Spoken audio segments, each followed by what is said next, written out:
Life as We Know It with Tom Walton. I grew up in the small farming community of Sycamore in Wyandot County. Sycamore had more bars than churches, if you count the American Legion, and more cemeteries, 1, and funeral homes, 1, than movie theaters, none. It was home to 900 souls in those days. The skyline was dominated by a grain elevator tall enough to be seen a few miles away in Melmore and McCutcheonville, neither of which had a skyline at all, affording bragging rights to all of us fortunate enough to live in Sycamore. Eventually, the passing years did what passing years do. The grain elevator went away, demolished for reasons I still don't understand. I liked having a skyline, so I was dismayed. In Melmore and McCutcheonville, they rejoiced. With that as background, perhaps you will appreciate what a big deal it was the day my brother disappeared. I was 12, the oldest of 4 boys. My brother was a few years younger than the second oldest. He tended to wander off when the spirit moved. Perhaps this will surprise you, but this was not deemed particularly alarming. In a village so small, you would have a tough time eluding detection. So what transpired on that Memorial Day in 1956 still defies rational explanation. Memorial Day is one of the most important days of the year in small-town America. It was always so in Sycamore. The adults gathered at the cemetery for a solemn ceremony and paid tribute to those who had paid the ultimate price for their country.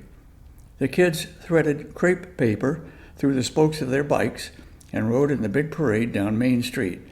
For a child, it was always an odd mix of patriotic reflection and happy celebration of the start of summer. But the mood of the day began to turn when the festivities were concluded and everybody headed home. Everybody, that is, but my brother. My mother's appreciation for the safety of a small town had its limits, and as the afternoon sun began to fade, my brother's whereabouts were still unknown. She began to fret.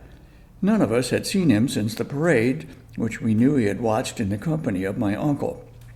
It would be dark in a couple hours. Mom called the sheriff. Deputies, who were already in town, mobilized and began combing the village for any sign of my brother. No luck. Now it was time for serious concern. Someone remembered that the mausoleum at the cemetery had been opened for the Memorial Day holiday, but it had been closed back up and locked.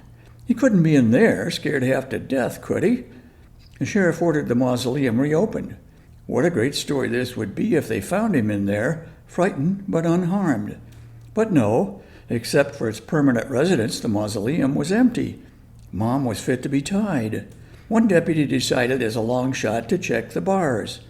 Sure enough, he found my brother seated on a bar stool next to my uncle, where they both had been oblivious to all the commotion outside.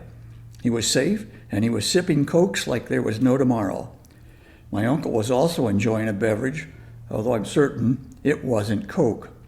My brother was safely returned to our house, where a tearful reunion ensued. My mother had stern words for my uncle for years after that. For the town where I grew up, that was a Memorial Day that became the stuff of legends. Life as We Know It is written and hosted by Tom Walton and is a production of WGTE Public Media. Life as We Know It with Tom Walton can be heard on WGTE FM 91 every Monday afternoon during All Things Considered at 5:44 p.m. Or hear past episodes at wgte.org/life.